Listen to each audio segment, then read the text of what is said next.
Hello, it's Stu Sensei here once again to hit you up with today's English phrase, which is back to the drawing board.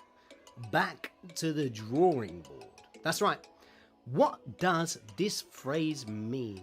Well, back to the drawing board means to start again, to start over, to start one more time. And this can be used when something has happened, you've planned for something and you tried your best to do it, but it failed, and then you have to start one more time. So you have to go back to the drawing board.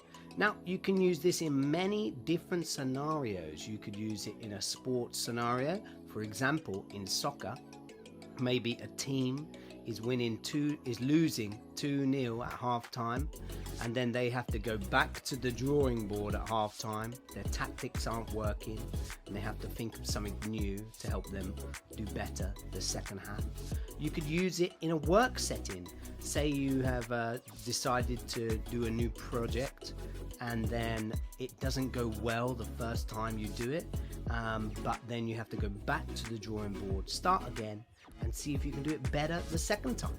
So that's how you can use this phrase. Thank you very much for watching, and I look forward to seeing you next time. Ciao!